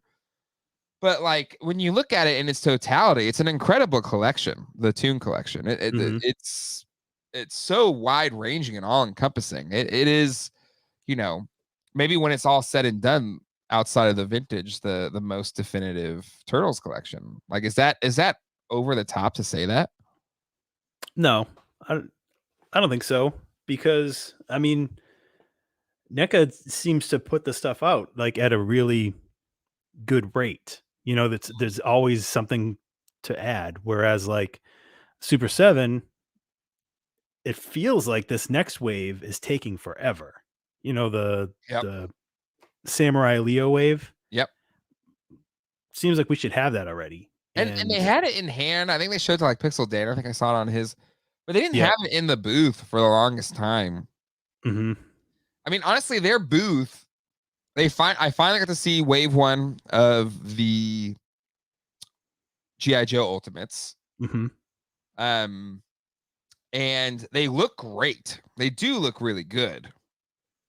But better than classified, which are cheaper and more articulated? I don't know. I think it just depends what you want. It is clearly trying to be the Sunbow style for that. And they do look really, really good. The wave ones look really good. I have the Comic-Con exclusive bats that I'll be reviewing on the channel this week. So I'll get my hands on them for the first time. But yeah, I you know, I don't know. It was kind of disappointing. Mm-hmm. And I get that they have maybe their own struggles or whatever, but I just felt they didn't really put a whole lot out there this week. Maybe, I don't know if they're going to PowerCon, maybe they're going to do more then, but this is the show you do it at, right? They re-changed their downtown San Diego store, and it was great. I have a video of it. You can go see it, and a lot of you probably have already watched it. It was really cool. They've done it for Masters of the Universe too, so it's not a new thing. Mm-hmm. But it was really cool. It was a neat experience, and I got stuff out of there. It was a lot of fun. It's a hike, though. It's a 20-minute walk from the convention center to it, so it's 40-minute round tripper. Mm-hmm. Yeah, I was disappointed by the kind of the lack of reveals. I have a feeling Super 7 doesn't care. Like, they're fine doing whatever they're going to do, and that's fine. But it did seem, out of everyone there, they kind of didn't bring as much to the show. Mm-hmm. And after Brian made near daily videos of Comic-Con's back, but maybe they like their model of when they reveal things, it's, you know, via Instagram with a tease, and then the following day they'll reveal a full figure, and then, you know, so on down the week, reveal the wave. Mm-hmm. And maybe they're just stick with that, because at the rate that they get things in our hands, like, is it beneficial to fill up a case with prototypes when everything in that case might be 2 years away? Mm-hmm. You know, because then in next year's San Diego, it'll be the same figures in that case that you saw the year before, and you still don't have any of them. Yeah. Yep. And so yeah, I think here, actually, I'll pull up Pixel Dan and hand the video of it. But again, if you had these, like, and again, I don't know. This is Pixel Dan's Instagram. Follow it if you haven't yet. But yeah, they kind of showed them in package. I'm kind of disappointed it wasn't more gold on the Samurai. It looked more gold in the first images. Mm-hmm. So I'm not 100% loving. Ray Fillet looks really good. Yep. And that's the one I care about the most out of this. I thought Samurai would have been my best, but it looks really flat. The gold. And that's the one I'm most excited about. Mm-hmm. And could be a letdown. Yeah. So again, you know, I don't run Super 7. I know they have a premium. They have 2 stores in San Diego. Or I'm sorry, in San Diego and San Francisco, so California. So that could be a factor in their increased price. But there is an element of whatever. I don't know. I'm losing the momentum, I guess. I'm feeling a loss of momentum. Mm-hmm.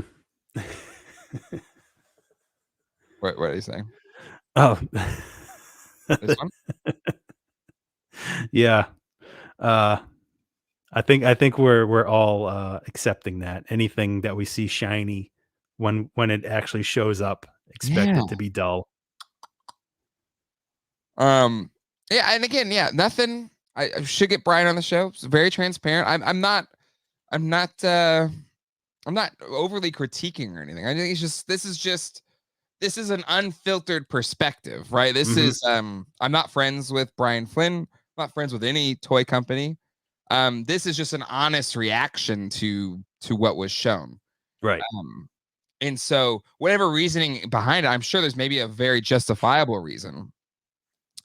But this is just an honest reaction to it. And that's saying I went and I bought this dang Lion-O and I bought the Bats figure while I was there. You know, so I'm not saying it's like I'm not a fan. I've bought every turtle so far, full retail price, even though they're selling secondary prices for less. I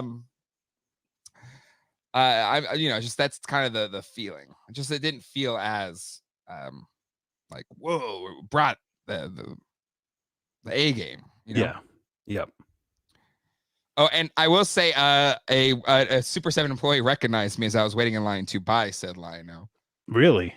Yes, and I won't name names, but works on the Turtles line, and said, "Oh, hey, I watch your videos. I don't like all of them."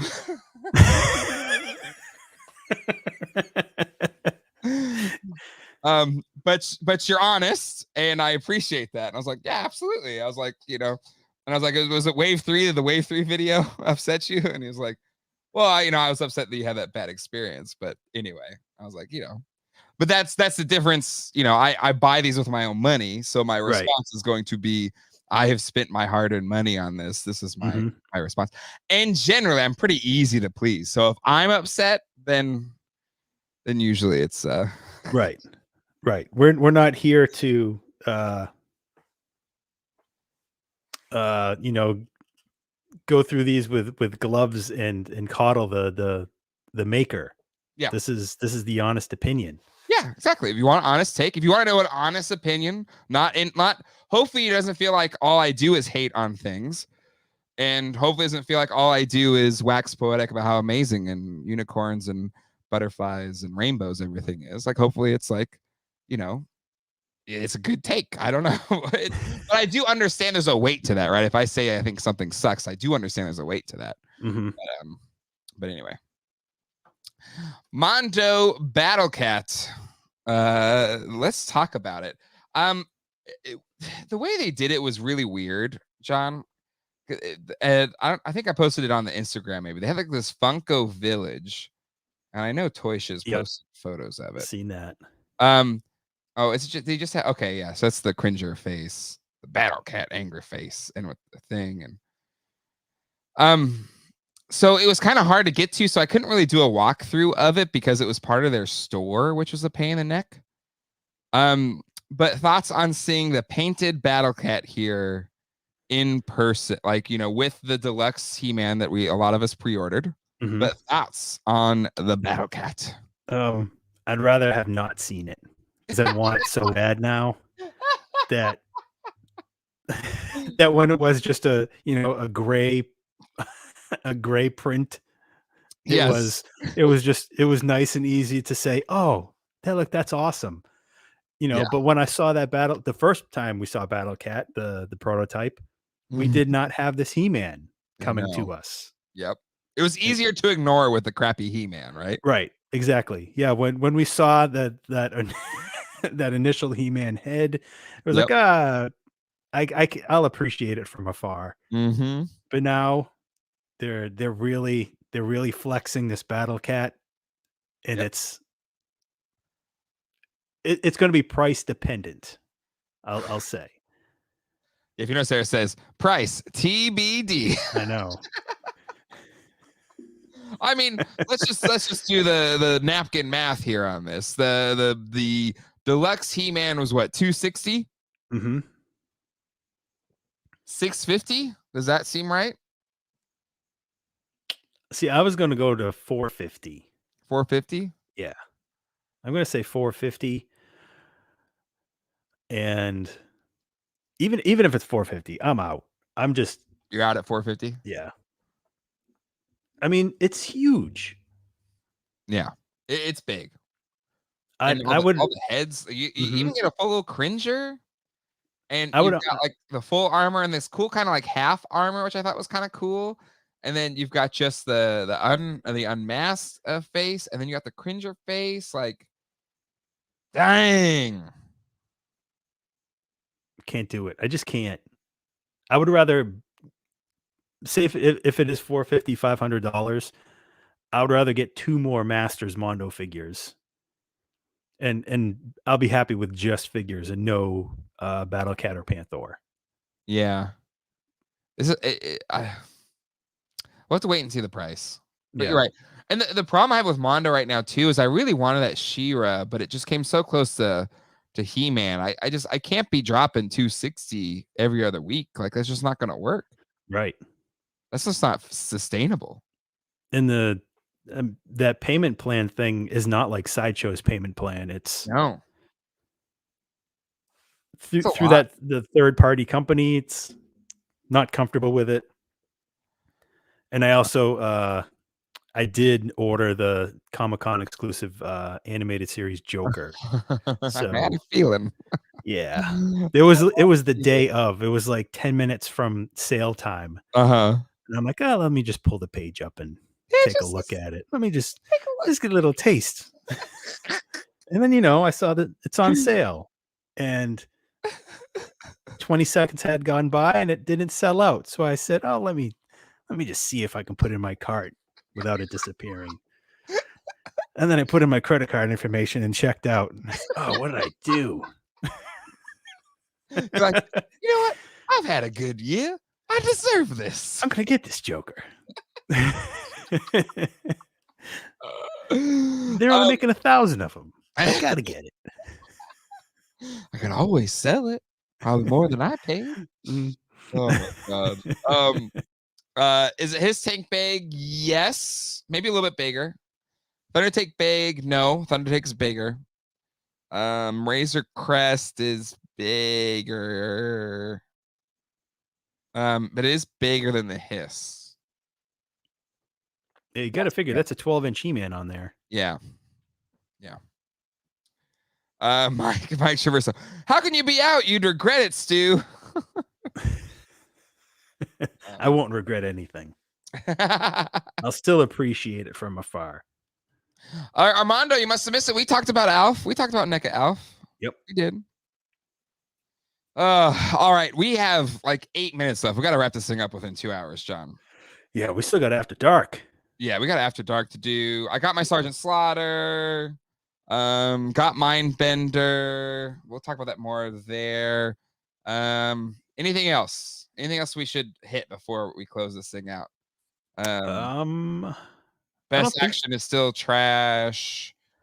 Sorry. I don't think so. Yeah, they're trying, but they got to try harder. For whenever these become a thing. Mm-hmm.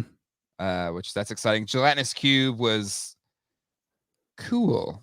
I don't understand it. I don't either, but I don't know D&D. Oh, Jazwares gave me one of these T-Rex costumes. Really? I was doing a walkthrough of their booth and doing the video, doing the commentary. Like one of the Jazwares people came out. I was like, here, we're just randomly giving these away to people, and you enjoy Jazwares products, so here you go. So, I had to like unpack it out of the box so I could fit it in the suitcase. So, anyways, that's a thing. Anyway, so much stuff, so many wonderful things. Anybody in the chat? Am I like, Jay, how could you not? You have to do this. We're not even close on likes, ladies and gentlemen. It's 296 likes. And we need 369 in order for me to cosplay as the Wookiee dressed up as a werewolf with the pumpkin pail. Gelatinous Cube is one of the funniest OP monsters in D&D. So ridiculous. Yeah, they had a big gelatinous cube there. You could go inside. There is a gelatinous cube in the new D&D movie. So there you go. How about anything that you hoped to see but didn't? Any kind of reveal? Whew. No, I can't think of anything that I felt like was Oh, okay. No Ghostbusters. Nothing. Yeah. Nothing. Like not like they don't even exist. Like somehow Afterlife came out And it's not just Hasbro. Hasbro had nothing. Not Mhm. even putting the Proton pack on display. Like I was thinking, maybe they'll have one you can put on and you get a sense of how it feels and everything. Nope, nothing from Hasbro. Even though anyway, that was a bummer. But not even any other company. No real Ghostbusters statues or Super 7. Like nothing Ghostbusters. Mhm. Nada. Like they just Zero. Zilch. didn't let anybody use the license. Yeah, so I don't know if there's the new movie's going to come out, so maybe let's hold off until then. Mhm. But zero Ghostbusters. So that was a bummer. No starting lineup. Like they had, if you watch my Hasbro walkthrough, there was literally like a little panel, like a TV, and some Hasbro Pulse rep was just standing in front of it and wouldn't move.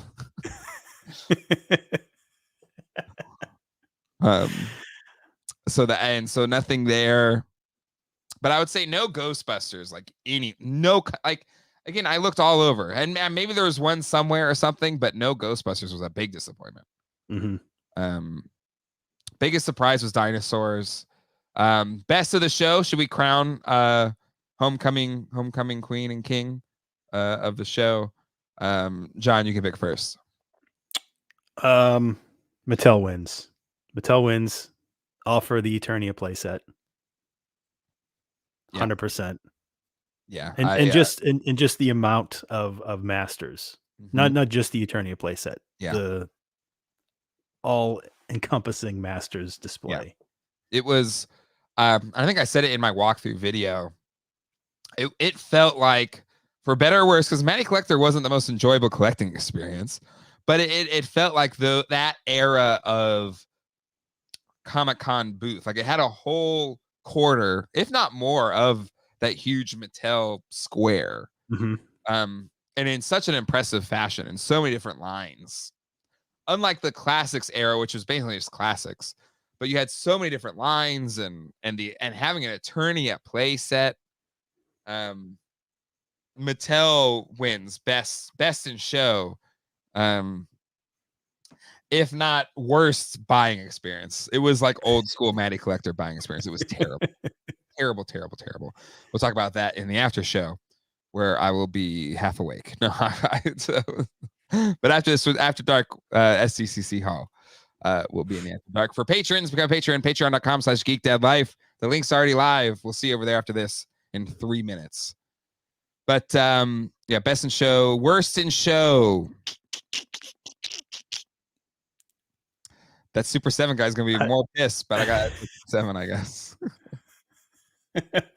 Well, I mean, Super 7, you would have thought, okay, so if they're not like putting waves that we're expecting, right? The stuff we know that it's coming. Mm-hmm. Did they even have any of that in the case? I'm sorry, say that again. Like the stuff that we know is coming, like Silverhawks waves. What you saw in my video was what that's they it. had. That little cabinet, half of the cabinet. They had the Comic-Con exclusives, or no, on the other side they had the Godzilla, and they had the Simpsons Wave 3. They had the Toxic Crusaders Wave 3. They had the Godzilla Ultimates and the G.I. Joe Wave 1 Ultimates, and then that Thundercats. God, they didn't even put out the Thunder Tank. Like you could do the Thunder Tank. They have a huge Thunder Tank set up. Isn't that supposed to be delivering soon? No Thunder Tank on display? I'm sure there's a million and one reasons why maybe they didn't choose to do that. So I'm not saying you didn't have any reasons. Oh, the glow in the dark Turtles figures were up there too. They were up on top. Which was they look cool, but I'm not going to spend that kind of money. No. But again, I just feel like there's so many big things. Or the turtle van. Put the turtle van out there, even if it's just they had the Hiss Tank. It's a painted prototype. It's not the final thing, but at least let's see it and get a sense of scale. But you have two big vehicles, and you didn't even show them. Even if you say it's a painted prototype, but at least show it. A lot of missed opportunity. And again, I understand if it's still in tooling. I get that. But you have a painted prototype. Just show that one there just so we can get a sense of scale. I don't think that's a bad thing. Nope. And yeah, so it's again, I'm sure there's legitimate reasons. So I'm not saying like how dare you or anything like that. I get it. Like I understand there's challenges up to the wazoo. But you've shown painted prototypes in your episodes on your YouTube channel. Right. Just bring those and say, hey, these are painted prototypes. It's going to be different. And then you're done. His take was to say it was a painted prototype. I know it's not going to look exactly like that, but at least I have a sense of what it looks like and everything. It was really cool to see it there. So, again, not saying it to bash them. I think they're doing really cool stuff, and they're doing figures that nobody else will do.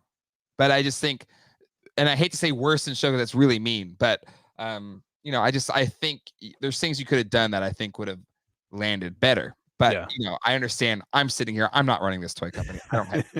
They get the room for improvement award. Yeah, exactly. Right. Yeah, exactly. There you go. There you go. But Jay, frozen line.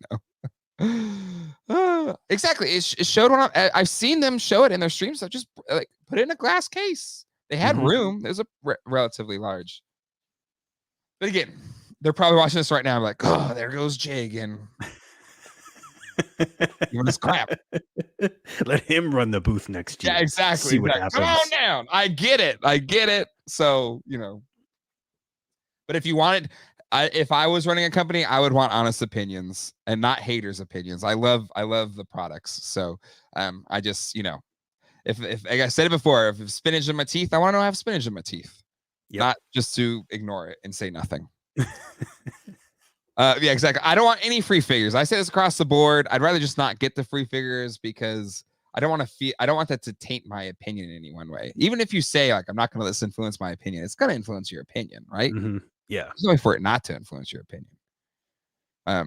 It's different when it's your hard-earned money versus free. Free 99. You can try to be as impartial as you want, but there's a difference. Every time Chase speaks, we won the Clogram reduction. Exactly. They're in California. Like being in SF, it's the most expensive city in the United States. It's insane. To be a toy company, it's insane. So I'm not saying they don't have challenges, but anyway. All right. I think that'll do it. Not nowhere near enough time for Stump John. We'll have a more normal episode next week. I am sure Ryan Dole, who would love to be tainted, will have more to say on Yes Have Some's Toy Anxiety tomorrow on Yes Have Some at 9:30 Eastern Standard Time. Again, thank you to no soliciting GDL After Dark. I have to at least one more time. It's how I make money to buy those overpriced Super 7 toys. James SDCC Hall in the After Dark. Running on SDCC fumes, but still a lot more to talk about there. Thank you everybody for hanging out on a Monday night instead of Sunday night. But hopefully from this point forward back to our kind of normal Sunday routines. Whew. All right, everybody. Guys. I'll see you in the After Dark. Tons more Comic-Con content, more walkthroughs, reviews of the figures that I've picked up. So if you haven't hit the subscribe button, hit it now so you don't miss any more of the SDCC stuff for the rest of this week. Until next time, hasta luego and goodbye. Take care, everybody.